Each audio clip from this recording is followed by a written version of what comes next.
गौतम बुद्ध की कहानियां, सत्संग का महत्व और मेहनत की सफलता। बुद्ध ने युवक को सत्संग का महत्व समझाया। महात्मा बुद्ध एक गांव में ठहरे हुए थे। वे प्रतिदिन शाम को वहां पर सत्संग करते थे। भक्तों की भीड़ होती थी क्योंकि उनके प्रवचनों से जीवन को सही दिशा बोध प्राप्त होता था। बुद्ध की वाणी में गजब का जादू था। उनके शब्द श्रोता के दिल में उतर जाते थे।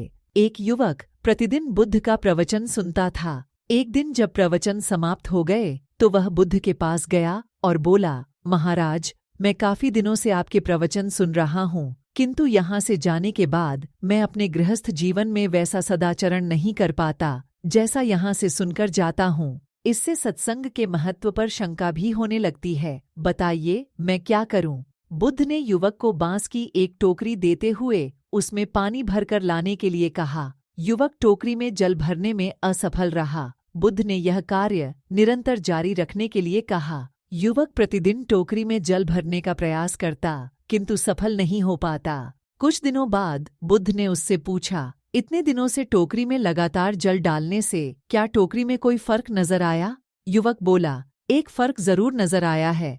पहले टोकरी के साथ मिट्टी जमा होती थी, अब वह साफ दिखाई देती है। कोई गंदगी नहीं दिखाई देती है और इसके छेद पहले जितने बड़े नहीं रह गए, वे बहुत छोटे हो गए हैं। तब बुद्ध ने उसे समझाया, यदि इसी तरह उसे पानी में निरंतर डालते रहोगे तो कुछ ही दिनों में ये छेद फूलकर बंद हो जाएंगे और टोकरी में पानी भर पाओगे। इसी प्रकार जो निरंतर सत्संग करते हैं उनका मन एक दिन अवश्य निर्मल हो जाता है। अवगुणों के छिद्र भरने लगते हैं और गुणों का जल भरने लगता है।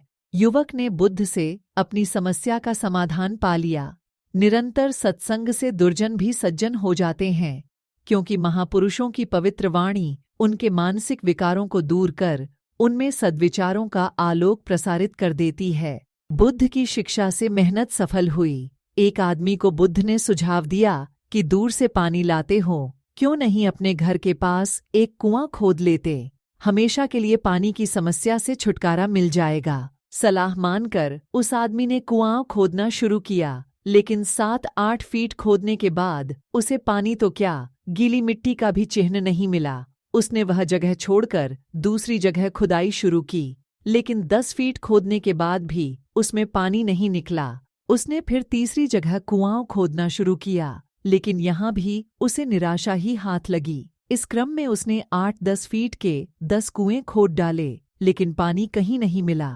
वह निराश होकर बुद्ध के पास गया। उसने बुद्ध को बताया कि मैंने 10 कुएं खोद डाले, मगर पानी एक में भी नहीं निकला। बुद्ध को आश्चर्य हुआ।